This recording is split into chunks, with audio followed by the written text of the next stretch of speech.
Hello and welcome to this Eyes of Harmony podcast. This week we are reviewing...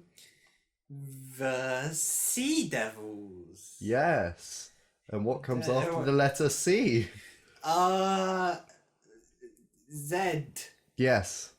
And T-Y, a double E again. Alphabet with Eyes of Harmony. So yes, The Sea Devils, the third Doctor story, season 9, story number 3, 6 Basically, episodes. sat bang in the middle of is it? Well, is it? Well, It might actually be the exact middle story. Yeah. Well, kind of one of two, I suppose. I wonder if well, actually... Well, I guess it depends on what you count as a middle episode, because series 1 of John Part, we had like only 4 episodes. Yeah, you'd have to work out how many episodes there were, and then go from there. You could work out which the middle one was. But we're not going to do that here, right, Nick? Right, Nick? I'm now working it out in my head. It's 51 to 74. Quick maths. Can't be bothered. Okay. So this was good maths there. Yes. So I mean, this story had always stuck out to me because it's the one which freaked out my mum the most when she was a child, and this is the one she always spoke about because she loved going to the beach. And because they come out of the water, and they're pretty ugly. Yeah. Like this is quite a personal story for me in a way, because it's filmed basically around where my most of my family lives, all down that kind of area. Oh really? Yeah, well, kind of down the Portsmouth kind of area. Well, especially like some of the shots in the middle of the water were filmed closer to the Solent kind of area of it, which cool. is very very close to where areas which I've been before, and I've walked past the fort, which they've done like multiple times, and it just felt like a very comfortable place for me at least. Just watching the episode was just like very familiar territory, which I don't actually get a whole lot in Doctor. A lot of places I've been to. Another one I can think of was like, I get kind of funnily during the Silurians when they drove straight through the middle of Godalming High Street. I don't think I've ever actually been to a location where they filmed Doctor Who. I'm trying to think if I have. You probably have at some point. Oh no! London. I stumbled across in London the place where they filmed Rose when they're outside the London Eye. And they're opposite it. I mean, just the bridges there. I was there. You've probably been to multiple places in London, but I mean, outside of London, outside which is the of, obvious. Yeah. Not so many. Think of anything. I worked it out. So 62.5 it's story number 62, but because he did an odd number, because there was because he did 4 and then I think one series had 7. This is story number 62. So it's basically like Sea Devils and the Mutants is exactly halfway through his era. Oh. So yeah. We'll work that in the end. Thanks. So what was your kind of overall thoughts on this story? What would you... We're not doing conclusions yet. Yes, conclude it. No.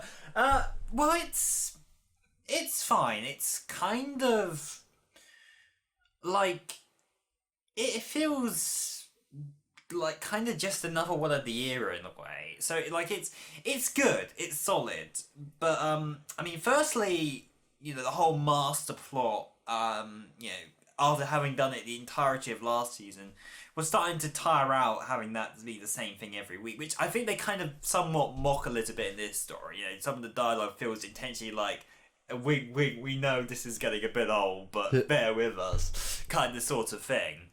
And I mean, it's fine. It's solid. Although, firstly, if you're looking at it in the context of the series, it's not necessarily a special episode. And secondly, if you're looking at it as a sequel to the Silurians, it's actually a big disappointment in a lot of ways. Disappointment? Well, if you look at it as a sequel to the Silurians, yes. If you look at it in the context of his era as just one of the stories, it's probably an above average, solid story. But, compared to the original Silurian story, I think it's just... Because in some ways it retreads some of that ground, and in some ways it doesn't. But it's just nowhere near as good, I think, as that story. Because that story had a lot more tension. I felt the dialogue was consistently a lot better. The designs of the Silurians were, while in some ways are kind of a bit out there and ridiculous, they use that to their advantage. They don't have like silly Muppet mouths and non-blinking up.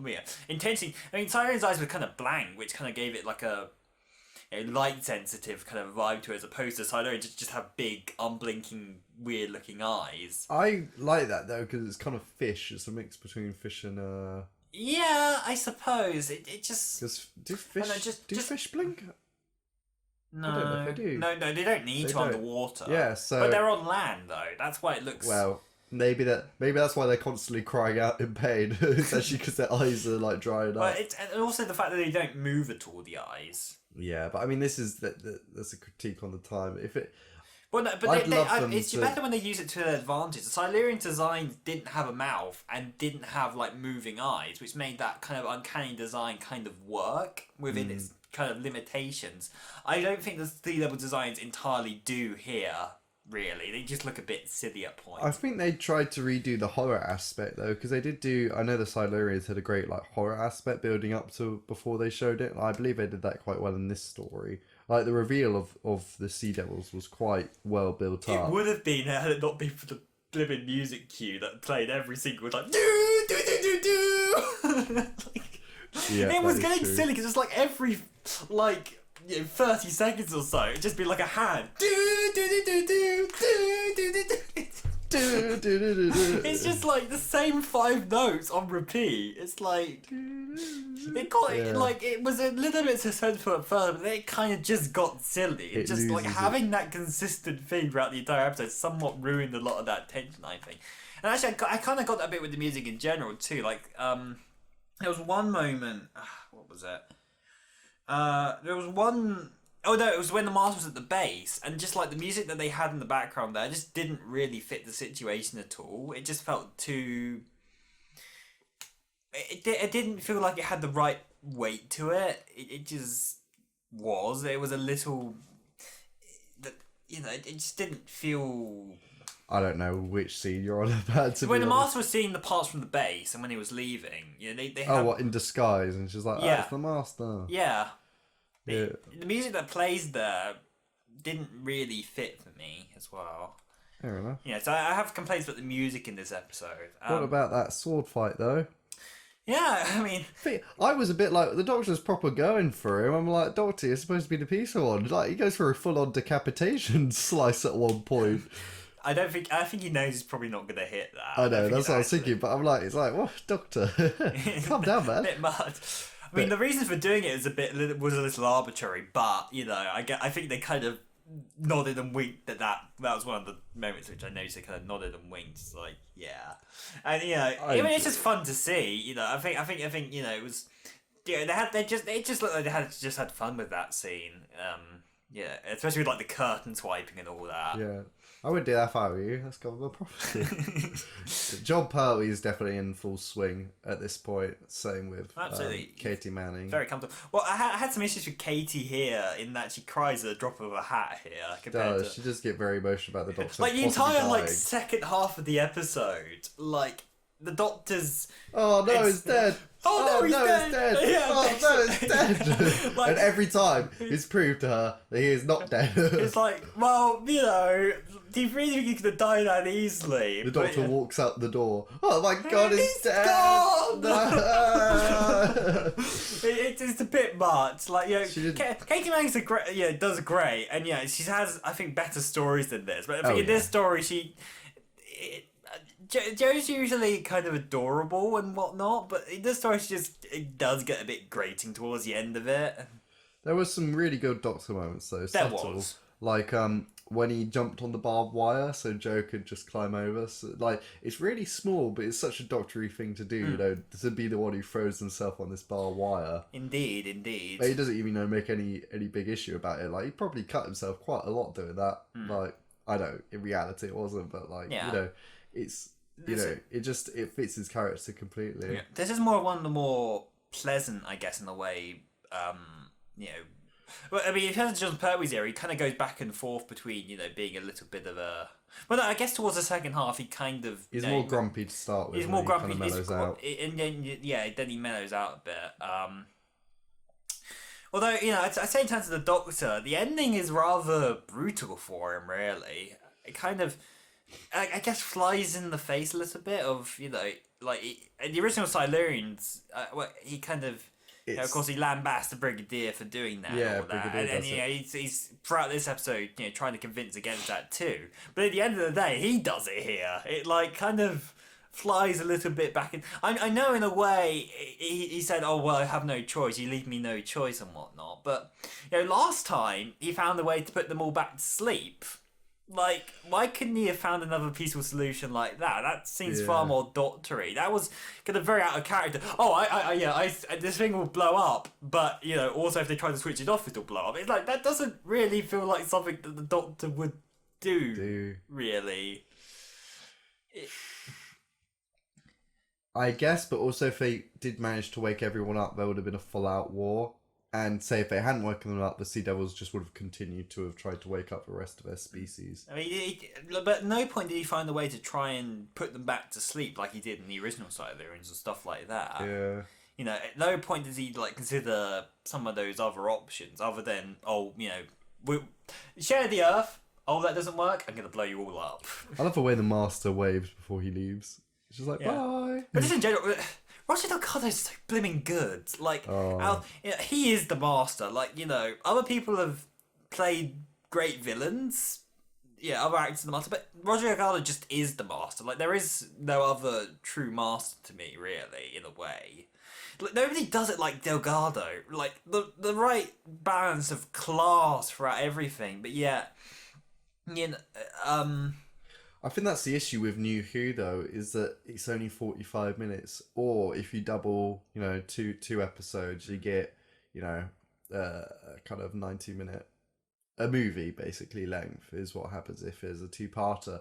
This is 2 hours and 28 minutes, this story. Yeah. And other classic stories. And that's why, in some ways, I prefer them to do smaller stories with 25 minutes. But at the same time, moments of this might have been more effective if they cut it down a bit. I think 6 parts might have been a little bit long for it, especially considering they do spend a lot of time wandering back and forth to this this prison, base, back to the Navy base, back to the prison. Oh, now we're gonna go over to this What did you think about it being set kind of in the Navy? I thought it was different. It gave it a very different feel. Like I said, I mentioned earlier, it was more of a personal thing to me. But, it was cool. It's cool, having a bit more of a Navy focus compared to a lot of the more standard Army unit stuff. Although, why unit was never called at any point during this. Especially considering the Doctor tells Joe to go and call unit. And that they never barely happened. did any unit this season, didn't they? They had Day of the Daleks, which was unit, but then Curse of Peladon, Sea Devils, Mutants, then the Time Monster. Oh yeah, because they'd had them exclusively throughout the last 2 series. I guess it was just with the exception of Colony in Space. Completely got rid of them. Yeah, and then in the last, so they're in the first and last episode, but the 3 in the middle, they're not there. Yeah. Interesting.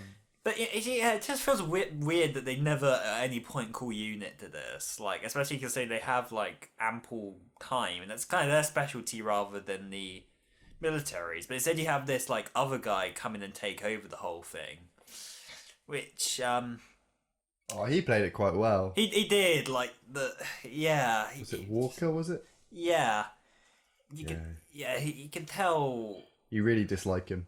Yeah, you really become to dislike this guy. Which is good when they can act it in that way that you actually hate them. It's good because it's the point of the character. You can also kind of understand why he's doing what he's doing, but at the same time, there is a better solution. And if he hadn't done what he had done, then maybe things could have worked out a bit differently. Probably not, judging by the Doctor trying to have it as a peaceful alliance. I don't think it was ever going to work in any case. Especially based on how it did go in Silurians. As the Master correctly points out. Yeah. I like that when there was that conversation where the Master and the Doctor were trying to get the Sea Devil to listen to them. We could do peace. And the Master was like, he's a liar. Oh, that was a really nice scene. Yeah. Although it's very similar also to one that they did in Claws of Axos.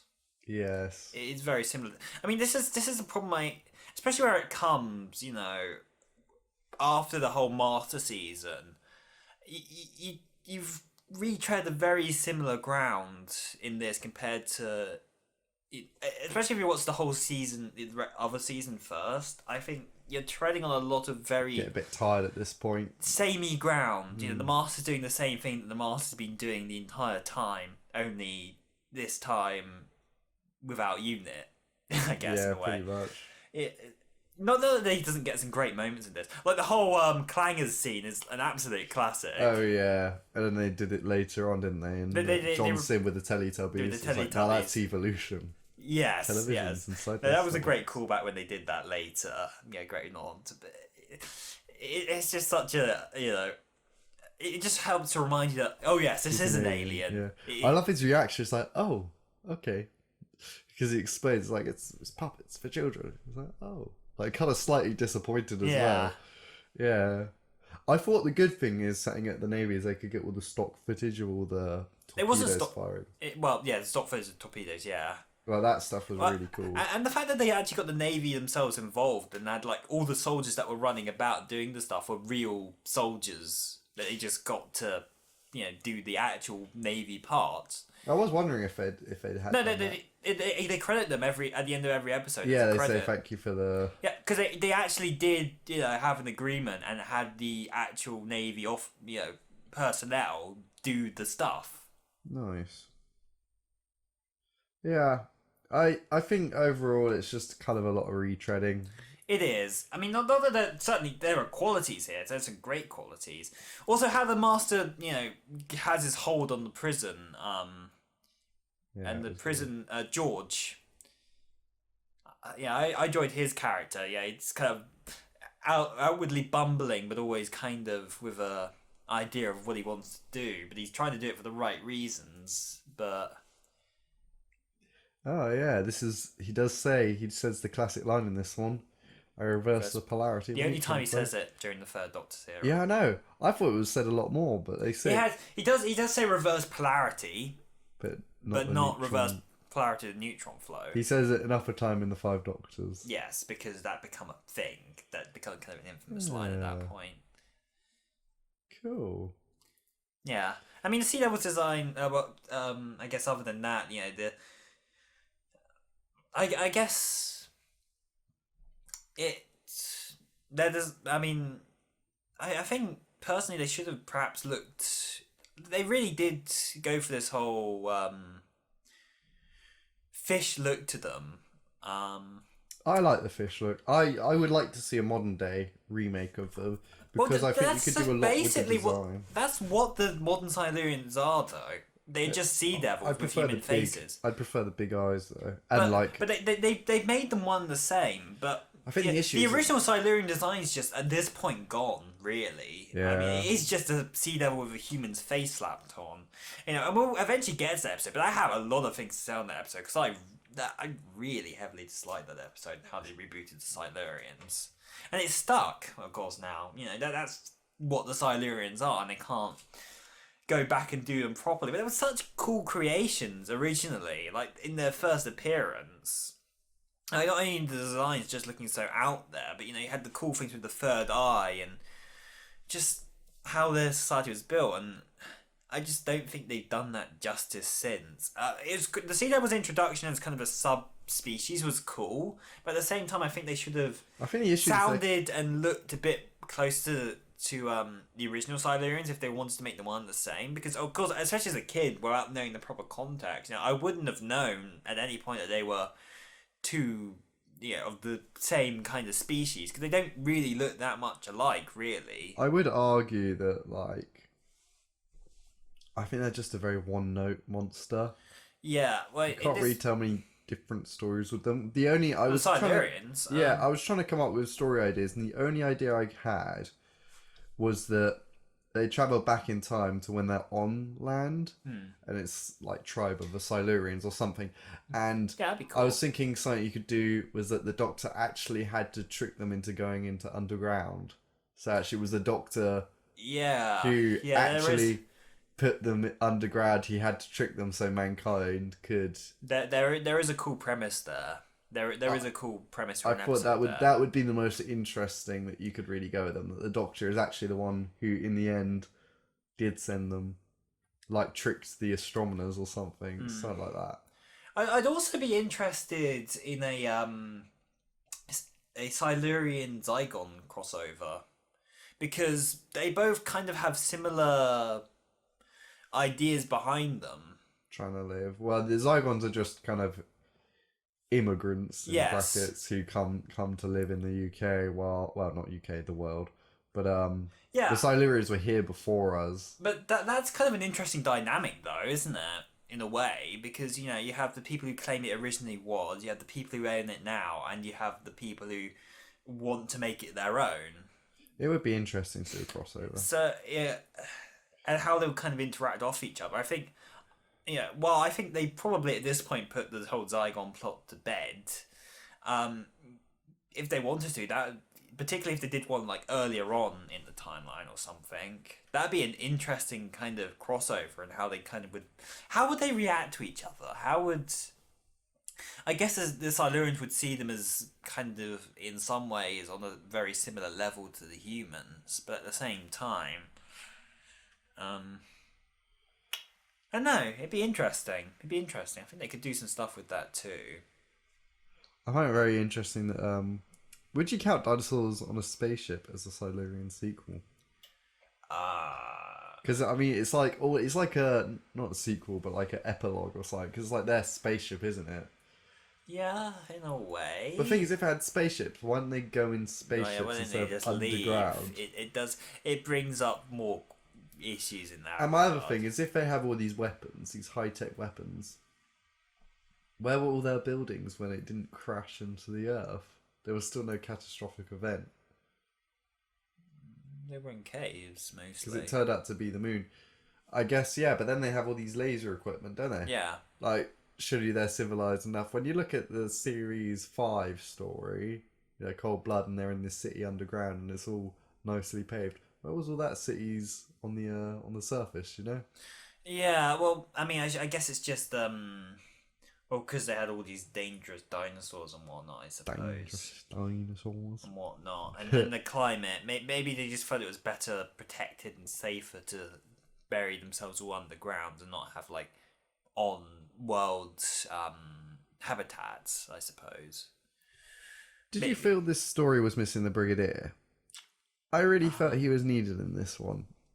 I mean, 'Cause I I think the guy they have to step in does a good enough job of being a kind of this different, distinct character. But it could have been interesting because they could have gone on the did he regret what he did the first time round? You know, they could have gone like down that route. Maybe, yeah. And they just didn't. And I feel like there was stuff they could have gone with.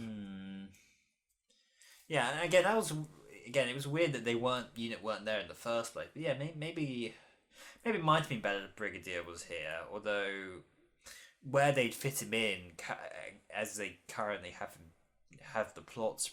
Yeah, his role has basically kind of been replaced in this story with the Navy officer, and whether or not having them both there would be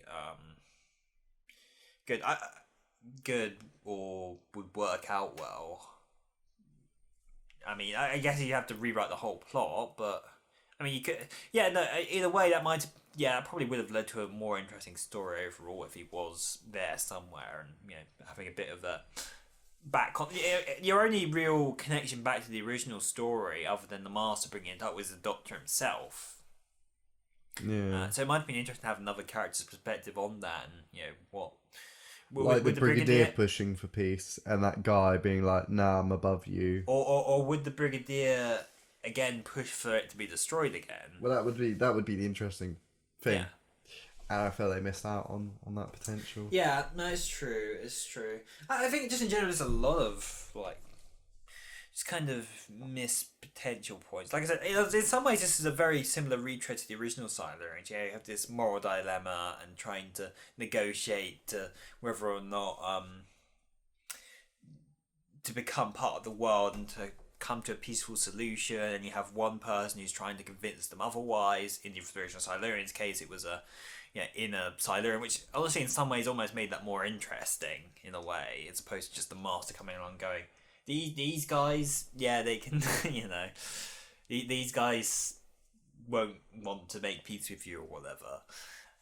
But yeah, the infighting in the original Silurians is what made that whole dynamic interesting. You know, it wasn't just a back and forth between. Do you think it was too soon? That probably doesn't help either. Although I don't think if this was done a season or two later, it would help either.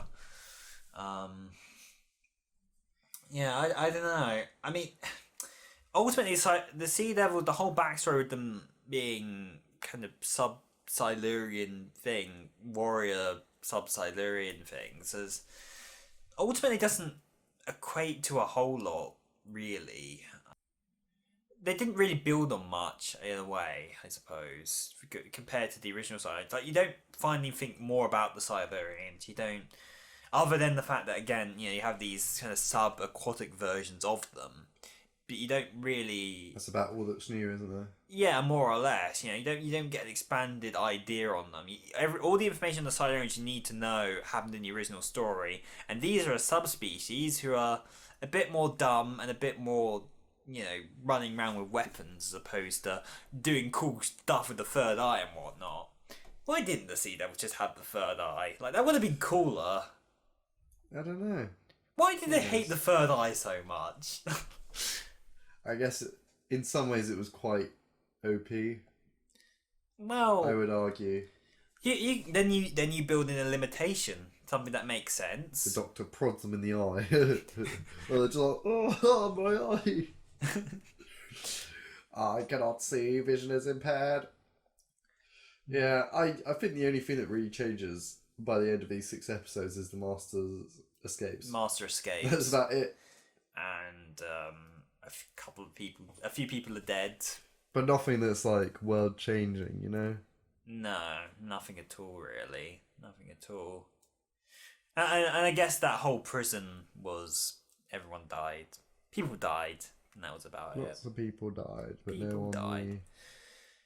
Yeah, No, I mean, that's just kind of what makes this, you know, particularly coming after the last series where you had episodes, you know, that really took advantage of what the Master could do. This kind of just felt like an amalgamation of a lot of it. It didn't particularly. It's not a particularly strong Master story. It's certainly not a strong Silurian story if you want to look at that. And in regards to the Third Doctor's era as a whole, it's okay. It's probably above average. You know, there's some good dialogues here, some kind of cool suspense. There are some cool action scenes. Certainly, you have a lot more extra people playing Sea Devils and the real Navy and whatnot, and it was cool to do more of a water-based adventure as opposed to a lot of the land ones they usually do. But as a whole, it's nothing remarkable. It's certainly nothing bad in any way. Nothing here is bad. It's just, in the grand scheme of his era, there are a lot stronger stories. There are a lot ones that do an awful lot more with its overall premise. And, you know, if you're looking for... I mean, if you want to sit there and just go, this is what a standard Third Doctor story looks like, then you kind of point them here, because this is just kind of a standard Third Doctor episode, as kind of basic as it is. A grounded Earth story, a threat, which has some political ties back. You know, but yeah, in this case, there isn't really big implications on the overall series or anything. What would you rate it out of 10 then? Oh, I guess that was a conclusion in the way, wasn't it? Yeah. Like a 7? Or, yeah, 7, I suppose. It's good, but it's, you know, it never really, it's a very safe story, indeed. You have the Master, just like you did at the end of last series, not doing much more than you did before. You have a threat, which doesn't do much more than most threats. You have some good production values, you have some quite nice camera work in places, you have some quite high suspense, and certainly there was ambition here in some ways, but at the same time, the actual scripting itself was very, very safe. And it, you know, it goes on for quite a while, and you don't really build on a lot of it. And as I said, you know, and that's looking at it, you know, on the kind of scale of things in terms of just looking at this as a Third Doctor story, just in the context of the series. You know, it's good. It's not anything great, but it's good. Again, if you want to look at this as a sequel to the Silurians, it's actually a massive disappointment. It retreads a lot of ground. You know, the actual Silurians themselves are nowhere near as cool or threatening or interesting and, you know, and complex as they were in their original story. And their overall threat, you know, kind of ultimately comes down to attacking a small naval base in a pod with 2 people, as opposed to the Silurians where they were causing a disease and, you know, wiping out people across the planet. Like, that was blimmin', you know, The threat was bigger. it was a massive threat. So yeah, if you want to look at it in that context, it is a massive disappointment. But yeah, it's good. It's fine. It's not a remarkable story anyway, though. Fair enough. I'd give it a 6 out of 10. I think, like, yeah, it's just Maybe you're right. Actually, maybe I would put it as. Yeah, I did say above average earlier. Yeah, I'd agree with that. I'm gonna drop it to a 6. Actually, Yeah. I agree. 6. I think 7's just a bit high, especially when you look at the other, like, Third Doctor stories and other stories. Like 6, maybe, like, even dropping to a 5, possibly. I think a 5 is a little high. Well, 5's still, like, good. Like, it's just average. Well, that's middle of the road. Okay, I think. Okay, yeah, I'd say it's a bit above that then. Yeah. Like, with the Master and everyone's kind of on form. Yeah, I kind of, as my points have already kind of been said, like, it's a very repetitive move forward and back between locations, as Conrad said. Music's a bit annoying. Threat's not as strong as it could be, but then also there's the Master in there, but I also think that takes away from the Sea Devils. It's like the Master's more puppeteering them rather than them having their own minds, which kind of removes their threat. They become more foot soldiers rather than, Yeah. you know. There's some really good scenes. I really like where they come out of the water. That's really cool. Nothing's really been done like that since. Yeah. I think the only thing is really the Impossible Astronaut, actually, which comes out of the water. I The can't Dalek think in of... Dalek's Invasion of Earth. True, that was before, though, since. But yeah.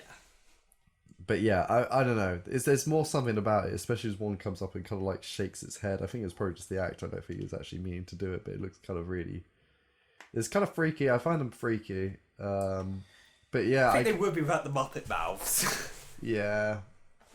Yeah, I think just 6 really kind of does it. It's worth a watch, but I think this series, especially this series in general of the Third Doctor Zero, was a bit weak. It's not one of his stronger ones. Like the first 2 seasons, were stronger. Strong. They gotten into a routine, a pattern here. I think, and they're trying to break the routine here, and I don't think they. I think this one's. Especially, I think this one's much more... safely breaking it? No, I think this one much more resembles the last series. I think somewhat intentionally. Just, you know, like the base of it being a master story. You know, it fits in with the previous season, I think. Although somewhat making a slight mockery of it. I'm more talking about the season in general. So Day of the Daleks, Curse of Paladins, Sea Devils, the Mutants, and the Time Monster. Like... I feel like they could have, if they were trying to be different, they should have pushed it out a bit further. I think some of the other stories were much more different and also, weird. Day of the Daleks, Curse of Paladin. They don't really connect. No, they don't really connect, but they're Like, just the so cliffhangers are Time random. Monster. They're all just so more out there and interesting in terms of what they actually tried to push in this series compared to the Sea Devils, which does I feel love like it could Paladin slot right in. stories, so. Paladin stories. I'm honestly rather fond of Day of the Daleks, even if there is a few. It's so glaring issues in it. Yeah. I'm fond of it in some ways. Certainly a huge amount better than Death to the Daleks. That was terrible. Well, And actually, Time Monster I like a heck of a lot better than people give it credit for. I enjoyed that one. I need to watch it again. I think, yeah. I mean, and all the I can Mutants say, is just there. at least the Sea Devils is better than Warriors of the Deep. That's not saying anything, though, Nick. I think basically watching paint dry is better than watching Warriors of the Deep. I look forward to reviewing that one. Yeah, I look forward to watching it. paint drying it as well. Oh God, the Mutants is 6 episodes. Jesus. Yeah, and you forget like all of them. I think the issue is they had the 2 4-part stories at the start of the season. It was just 6, 6, 6. Oh my God! The Damons came right beforehand. Oh my God! It's a conspiracy, I tell you, a conspiracy. It works it out. Jesus, it's the Master. We cracked the code. This is it's like the Da Vinci Code. We're gonna go on a long 3-hour adventure, finding out that Jesus had a child or something like that. And his name was the Doctor. Da Vinci Code was very good, actually. You should watch it. Yeah, This isn't about films. It's about Doctor Who. So yes, I guess that kind of wraps it up really for the Sea Devils. Pretty much. Yeah. You can watch it. I mean, you gotta it's fine. to watch the Silurians. You gotta buy the Beneath the Unless Surface. you buy it on VHS or on iTunes. Yes, you can do that. But that's, I guess. I like physical media. Screw. Same here. Screw the. Well, that's why I said the VHS. cloud. Screw the VHS. Screw the cloud. Boo. Nah, I use the cloud, but like just for like DVDs and films, I like having it's the same. nice. Because you know, if you're streaming something, quality can be all over the place depending on your internet. I like solidarity. I like my pictures stay at 1080p and stay that way. You want to see those Muppet mouths at 1080p. Anyway. Yeah, we'll see you. It's kind of like It's the Sea Devil Show with our very special guest star, the Doctor. And like it's like the Muppet theme, but it's just in the same like instrument as their theme, like diddly-doo,